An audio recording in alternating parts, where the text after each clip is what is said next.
There was a time when Tuesday nights meant one thing: sitting in front of the TV, waiting for that familiar theme song to kick in. Happy Days was more than a show. It was a ritual, a comfort, a piece of Americana that millions of families shared week after week for over a decade. So today, we're looking at the Happy Days, 1974, cast then and now, 2026. Where are they now? Ron Howard, Richie Cunningham. Does this look silly? No, it looks very scary. I don't want to look scary. I want to look cute.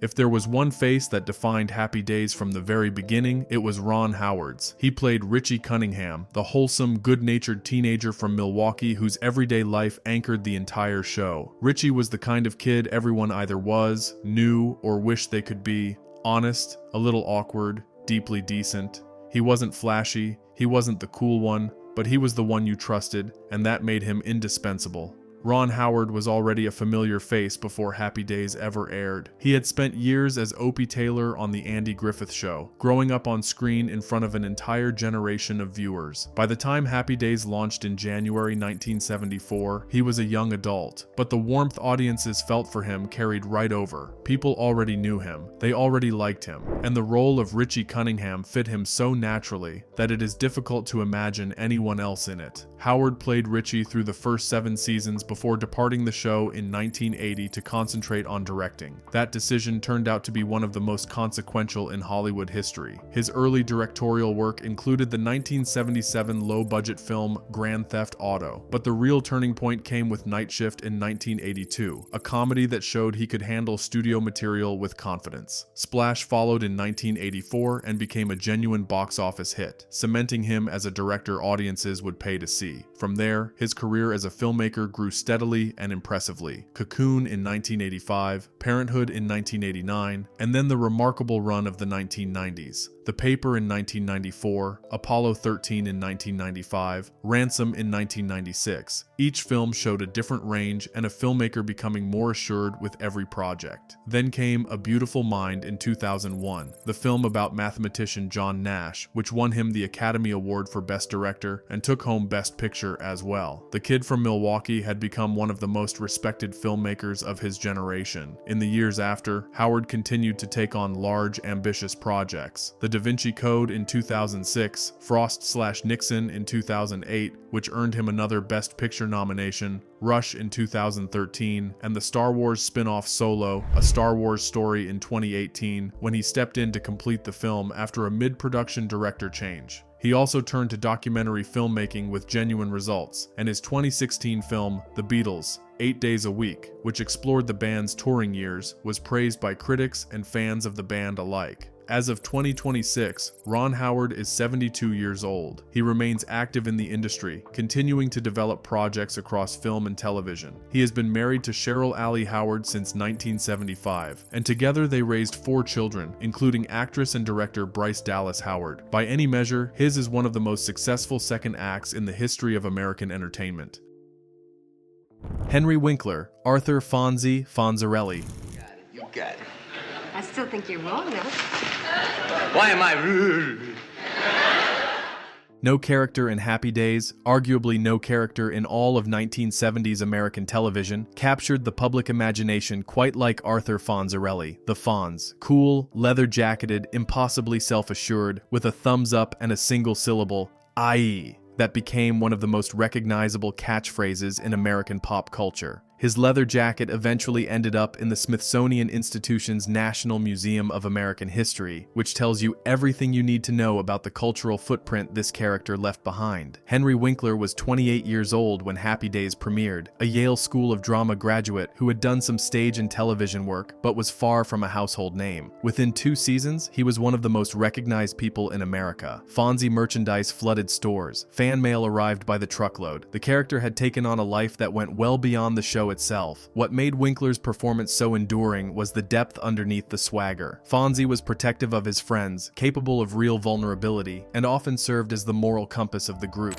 a role that felt unexpected coming from a greaser in a leather jacket, but that Winkler made completely believable. He never played Fonzie for laughs alone. There was always something genuine underneath, and audiences felt it. He stayed with the show for its entire run, from 1974 through 1984, appearing in all 11 seasons. What many viewers did not know during those years was that Winkler had been living with severe dyslexia his whole life, a condition that made reading scripts genuinely difficult and that he had largely kept to himself. Memorizing lines, navigating the professional demands of a hit television series, doing all of that while managing a learning difference that had never been properly addressed, it was something he handled largely in private for decades before eventually speaking about it openly. After Happy Days ended, Winkler's career went through quieter stretches. He worked steadily in television and film through the late 1980s and 1990s, directing, producing, guest appearing, but finding a role that could stand alongside Fonzie proved difficult. That changed in a meaningful way beginning in 2018 when he was cast in HBO's dark comedy Barry, playing Gene Cousineau, a self-serious acting coach entangled in increasingly dangerous circumstances. The role was unlike anything he had played before, requiring him to balance comedy and genuine menace in a way that drew on everything he had learned across 5 decades in the business. He won the Primetime Emmy Award for Outstanding Supporting Actor in a Comedy Series for the role, his first Emmy after a career that began in the early 1970s. The moment was widely celebrated. In the years following Happy Days, Winkler also channeled his experience with dyslexia into a series of children's books, the Hank Zipser series, about a boy navigating school with learning differences. He co-wrote more than 30 books in the series, and they have become meaningful resources for children, parents, and educators dealing with similar challenges. As of 2026, Henry Winkler is 80 years old. He has been married to Stacey Weitzman since 1978, and they have 3 children together. He is, in many ways, more appreciated now than at any other point in a career that has spanned more than 50 years.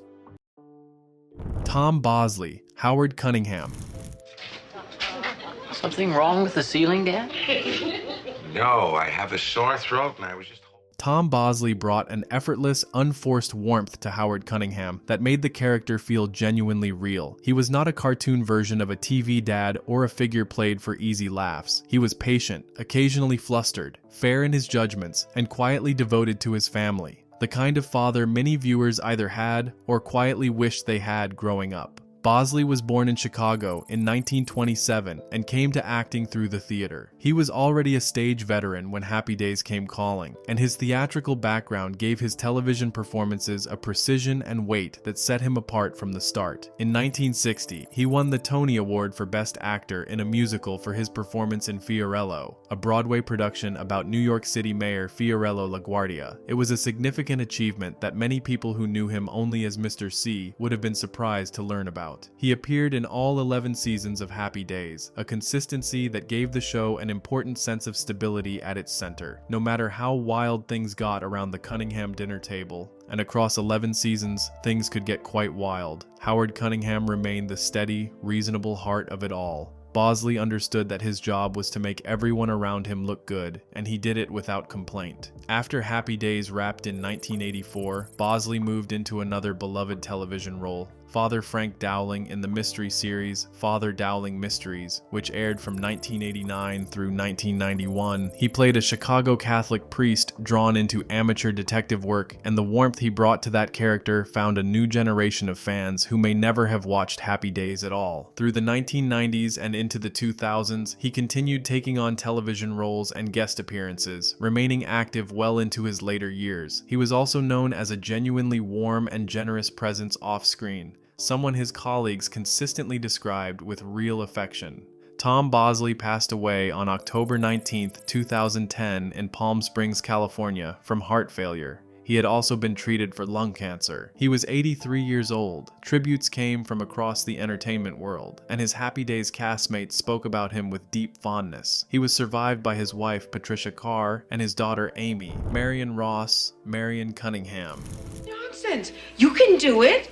You stay in our guest room for 1 week. I'll teach you. You'll just be fine. Marion Ross played Marion Cunningham. Mrs. C, with a gentleness, intelligence, and quiet wit that made her one of the most genuinely beloved mothers in the history of American television. She was warm without ever being cloying, funny without ever being broad, and she could hold her own in any scene, including the many she shared with Henry Winkler at the height of his fame. Ross was born in Watertown, Minnesota in 1928 and had been working steadily in Hollywood since the early 1950s. She appeared in films including Picnic in 1955, and Some Came Running in 1958 before television became her primary home. By the time Happy Days came along, she had decades of professional experience behind her, which showed in the ease and assurance she brought to every scene, every season, without fail. She joined the show at 45, an age when many actresses in that era found meaningful television roles increasingly difficult to come by. Happy Days gave her not just a role, but a cultural icon. Across 11 seasons, the writers gradually gave Mrs. Cunningham more dimension.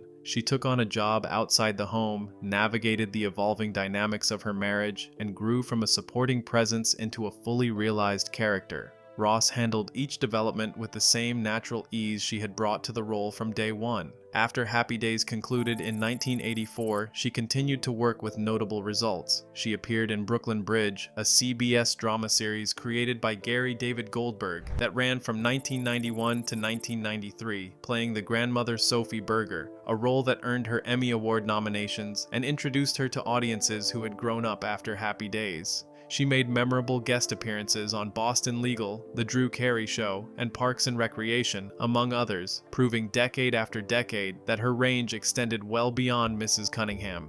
In 2018, she published a memoir, My Days, Happy and Otherwise, which offered a candid and affectionate account of her life, both inside and outside the show. It was well received and gave readers a much fuller picture of a woman whose professional life has spanned more than 7 decades. As of 2026, Marion Ross is 97 years old, the oldest surviving principal cast member of Happy Days, and a genuine piece of living television history. Don Most, Ralph Malph. Nonsense, kid stuff. Ralph, you made the right decision. You're telling me.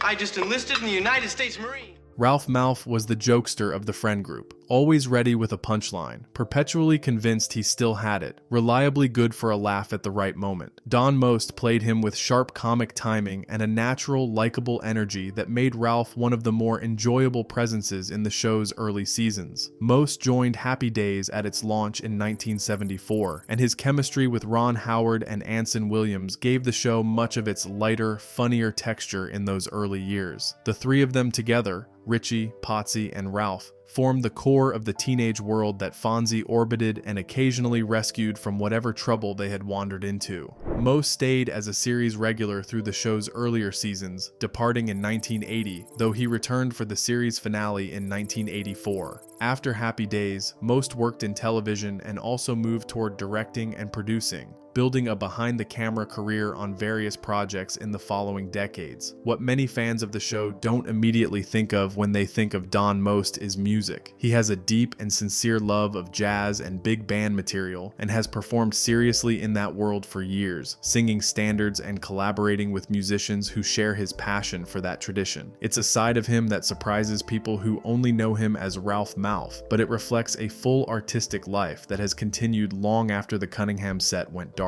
He has remained a warmly received presence at Happy Days reunions and fan events over the decades, consistently appreciated by fans as one of the most genuine and accessible members of the original cast. As of 2026, Don Most is 72 years old. He has been married to actress Morgan Hart since 1982, and they have 2 daughters together, Anson Williams, Warren Potsy Weber. Brother of yours has got some mouth. Richie didn't say anything to me. Oh, sure, then how do you know about Dran? Because...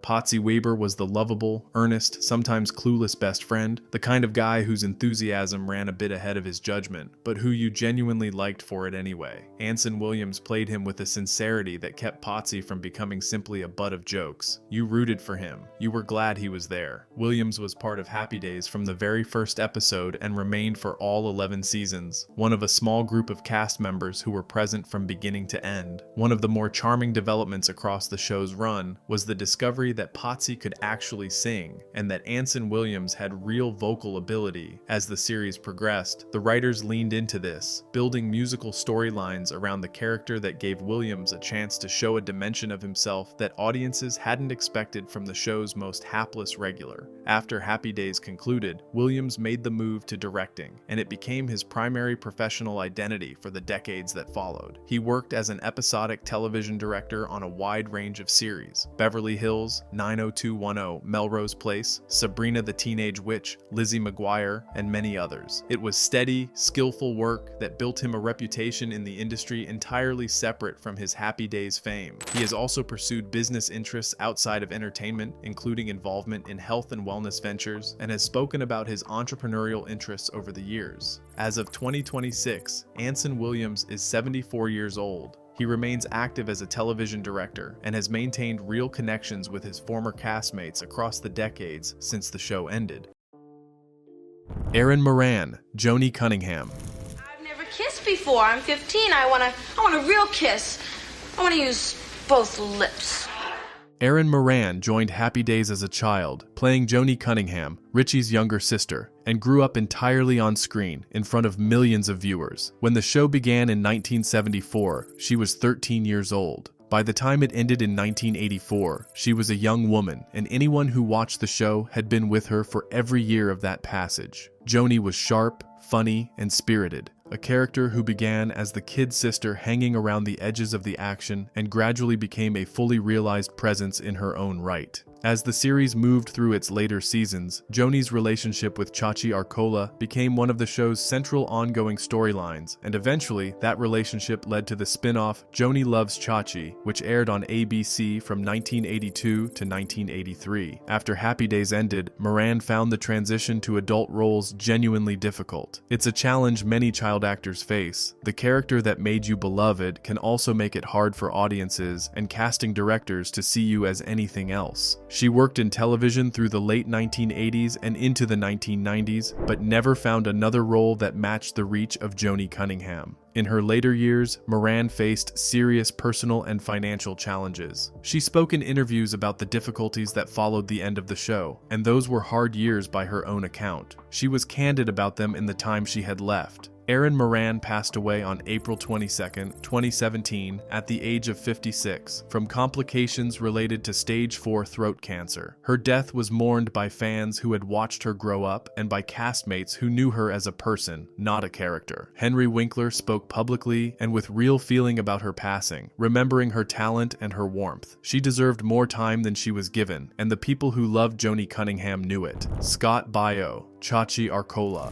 Now, you had your fun. Now, look, I'm in no mood for this, all right? So just go back to the party at the sorority house.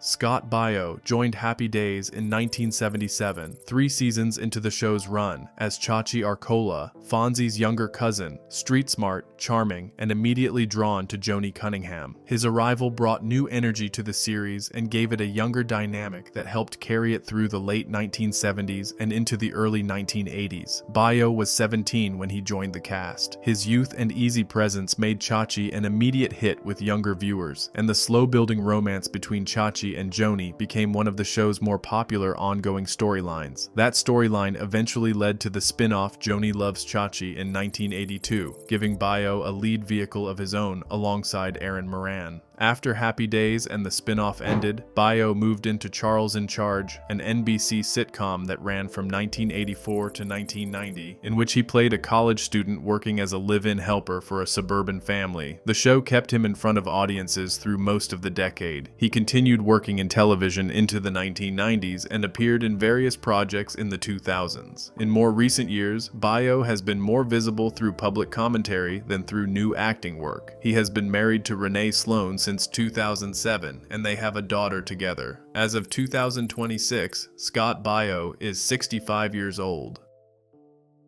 Al Molinaro, Al Del Vecchio. No, I'm not allowed. I don't have enough spots yet. But someday I'll be a pooper.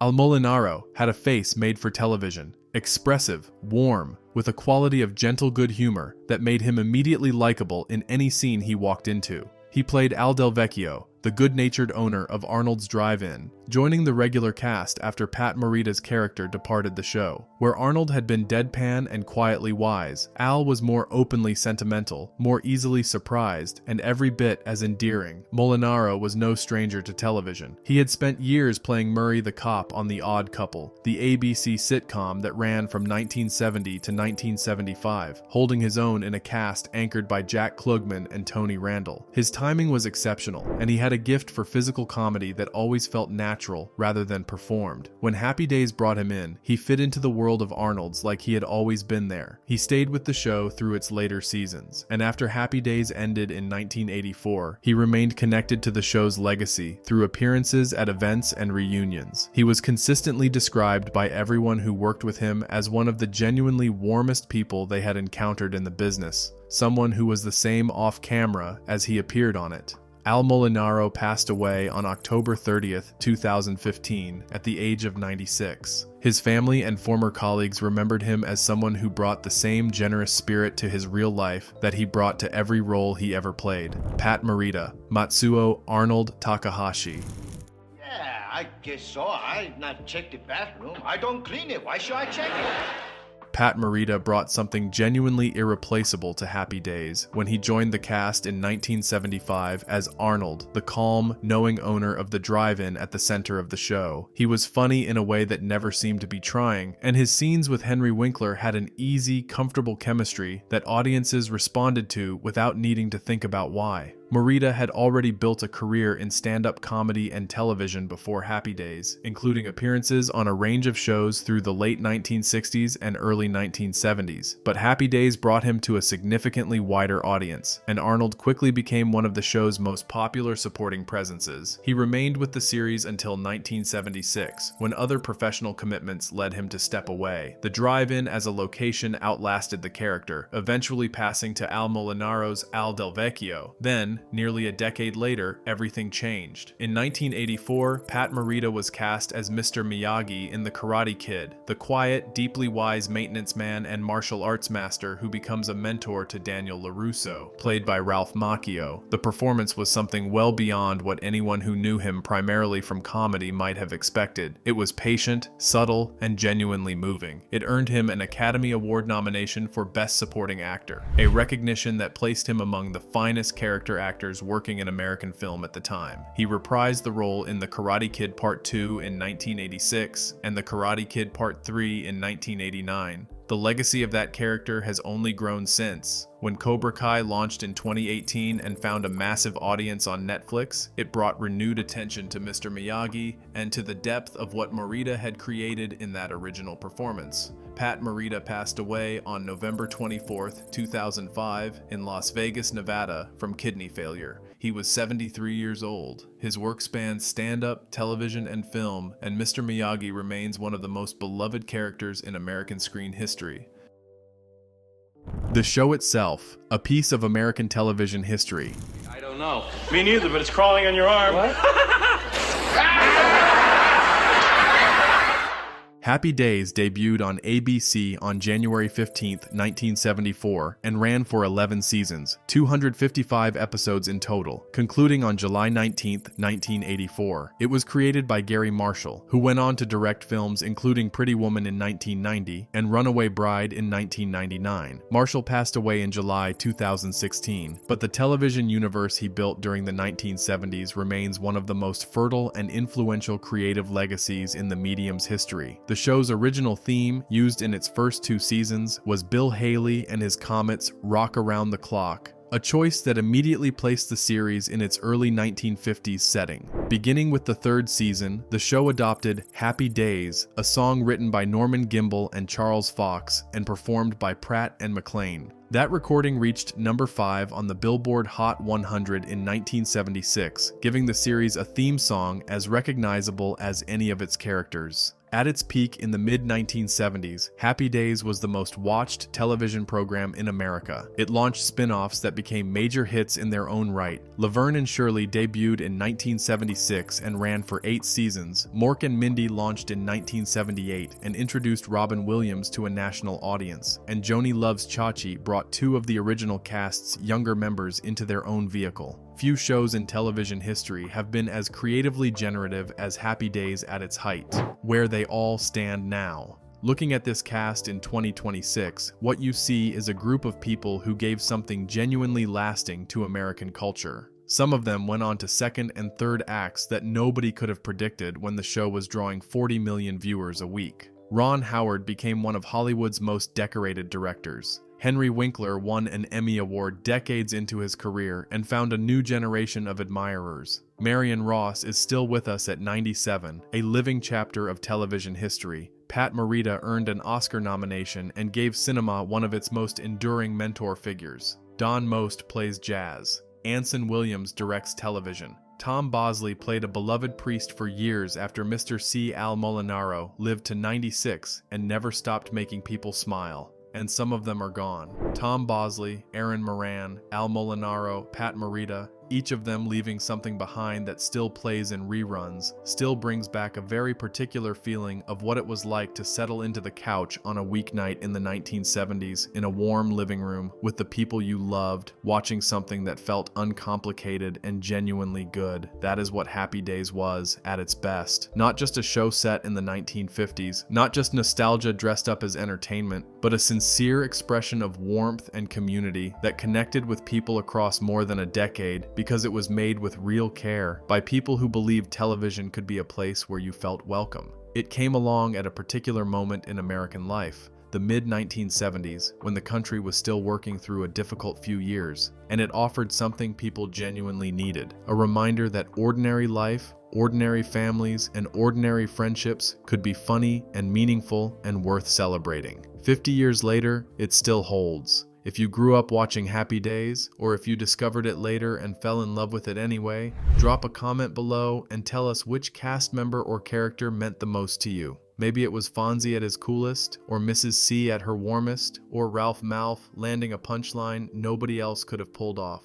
We always love hearing your memories, and reading through the comments on videos like this one is always one of the best parts of making them. And if you enjoyed this video, please give it a like. It genuinely helps more people find content like this. And if you haven't already, hit subscribe so you don't miss what's coming next. We have more stories like this one, about the shows and the people that shaped the way so many of us grew up. We'll see you in the next one.